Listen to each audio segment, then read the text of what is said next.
Situation na lang ho. Naka-separate mix po kasi yung dalawang main na speakers na yung Yamaha at saka JBL at saka yung dalawang monitor speakers po. So, ito pong itong main, ito po yung master volume papunta sa main speakers. Yung dalawang malalaki ho.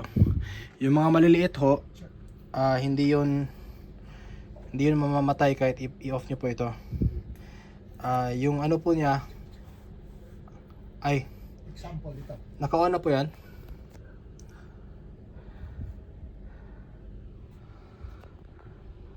Sige daw po de. Check. 1, 2, 3. Check, 1, 2. So pwede ko po ganunin. Check. Okay. So nahuli ko. Dito ho, medyo mahina siya pakinggan. Pero actually kung doon na po, malakas na ho yan. Hindi po kasi abot dito yung sound ng malalaking speakers. So ito po, for example, ito, nahuli ko yung microphone ginagamit ni Pastor Carlos. So, kung patayin ko po ito, mawawala yung tunog niya sa main speakers. Pero meron pa po yan, may lumalabas pa yan doon sa maliliit na speakers na nakaharap sa kanya. Meron pa po din Meron pa. Check. Meron pa. Meron pa po Check. Parang naka-off. Ay, naka-off. Paki-on po pala yung yung sa likod po ng TV. Kaya pala walang tunog.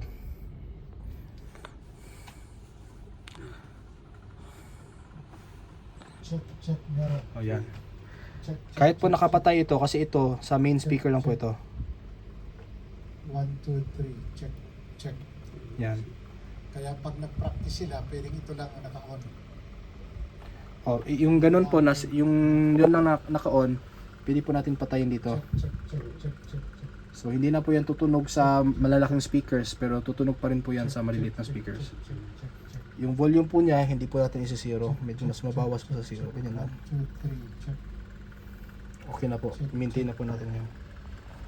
Tapos, ito po. So, for example, Check.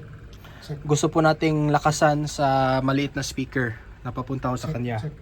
Paano po natin gagawin yan? Check. Ito pong green, Check. ito po yung auxiliary, ito po yung papunta sa maliliit na speakers. Check. Yung una ho, 1, 2, 3. sa left side.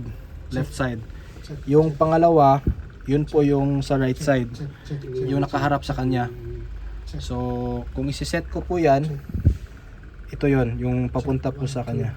Kung papatayin ko to, Check. 1, 2, 3. wala na po. Itong pangalawa yung sa right side. So, pag nilagyan ko to, yan, meron na naman. The Lord is my shepherd, I shall not be want. Check. The Lord is my shepherd, I shall not be want. Check. So, yun po. So, itong una, papunta sa left na maliit. Ito pong kalawa, papunta sa right na maliit. Ito pong pangatlo, papunta po sa loob. Doon sa, yun pong ginamit natin ng last anniversary na may speaker doon.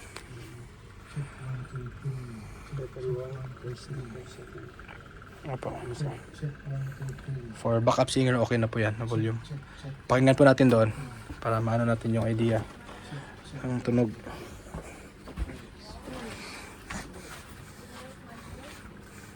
Sige po tuloy po Check. 1, 2, 3. Check. 1, 2, 3, 4, 5, 6, 7, 8, 9, 10. The Lord is my Yan. shepherd. Napansin nyo po, mas malakas siya dito He makes me sa kanan. lie down in green pastures. Yung ibang microphone po, mas malakas dito sa kaliwa. Para para silang balance. Mas na distribute yung boses nila. Praise God. 1, 2, 3, Ba yan? 5, 6, 7, 5 ho yata 9, 10. 1, 2, 3, 4, 5. 5. Subok po kayo ng ibang microphone po Yung mga dito sa kabilang side.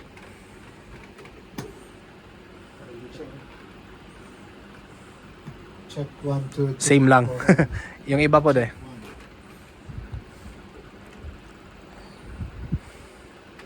Check. 1, 2, 3. Ay, dito pa rin. Check.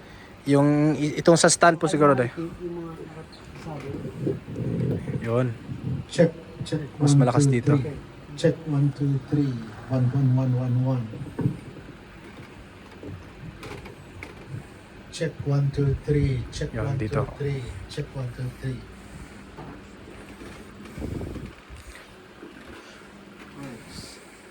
Yan.